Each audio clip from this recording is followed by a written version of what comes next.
অর্জুন পুরস্কারের জন্য মনোনীত মোহাম্মদ সামি। ভারতের ক্রীড়াক্ষেত্রে সবচেয়ে সম্মাননার পুরস্কার হলো খেলরত্ন, আর দ্বিতীয় সর্বোচ্চ সম্মাননার পুরস্কার হচ্ছে অর্জুন। 2023 ওয়ানডে বিশ্বকাপে দুর্দান্ত পারফর্ম করায় মোহাম্মদ সামি অর্জুন পুরস্কারের জন্য মনোনীত হয়েছে।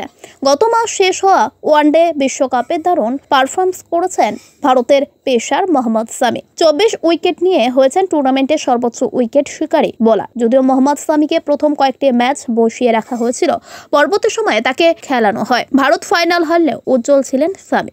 এবার তারই পুরস্কার পাচ্ছেন ভারতীয় এই পেসার। অর্জুন পুরস্কারের জন্য আগে যে তালিকা তৈরি করা হয়েছিল তাতে ছিল না সামির নাম। ভারতীয় ক্রিকেট কন্ট্রোল বোর্ড ক্রীড়া মন্ত্রকের কাছে সামির নাম পাঠায়। বিশ্বকাপে দুরন্ত পারফরমেন্স করেছিলেন বঙ্গ পেসার। 24টি উইকেট তুলে নিয়ে টুর্নামেন্টের সর্বোচ্চ উইকেট শিকারীও হন তিনি। তারপরে কেন্দ্রের কাছে তার নাম পাঠায় বিসিসিআই। আপাতত চোটের জন্য জাতীয় দলের বাইরে রয়েছেন সামি। ভারতীয় ক্রিকেট বোর্ডের পক্ষ থেকে কেন্দ্রীয় ক্রীড়ামন্ত্রীর কাছে সামির নাম প্রস্তাব করা হয়েছে। আগামী 9 জানুয়ারি এই পুরস্কার পাবেন মোহাম্মদ সামি।